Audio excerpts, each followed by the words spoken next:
It's that's basically how you play it. It's modified with the events, and you can get forts as well by choosing to spend 1 strength on a fort instead. You can say fortify your capital.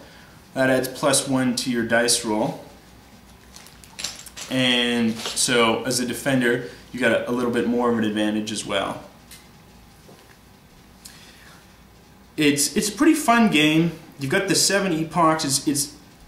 I really like the civilization distribution and the ability that the lowest player always gets their card first and then can either keep it or hand it off. It really keeps everyone in the game, which is what you want to do when you're playing an Ameritrash dice-based game. I think you want to keep everybody involved and active and have an opportunity to win. The dice, of course, can almost foul up a game, but that's half the fun of playing a dice game is, just trash-talking each other over the dice roll.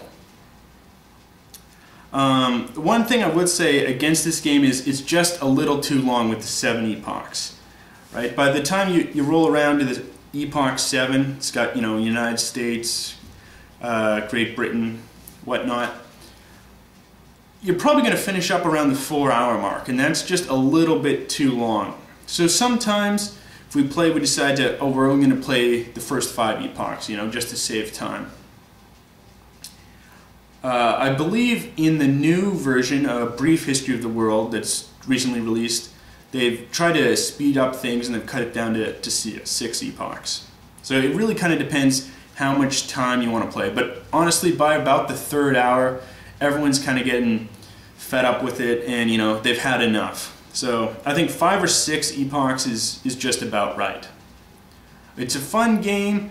It is just sort of like Risk in this sense. So it might be easier to get your non-gaming buddies involved because you can explain to them truthfully it's kind of like Risk. I think that's all for this review, and I wouldn't recommend getting this game at the prices they're selling it at eBay because it's ridiculously priced. But if you can find yourself a copy for a decent price, I know it might be hard because it's out of print, then I'd recommend getting it. One final note, here's the rule book. It's just black and white, and there's no sample turn, so it's not the best rule book. On the back, though, it easily tells you how much the different values of the different regions are worth, which makes the little handier for calculating the points, but it's not a very good rule book. Things aren't overly clear, it's just black and white, and there's no sample turn. The sample turn, I think, is really key for a first time game learner. Anyway, I think that's it, and hope you enjoyed this review.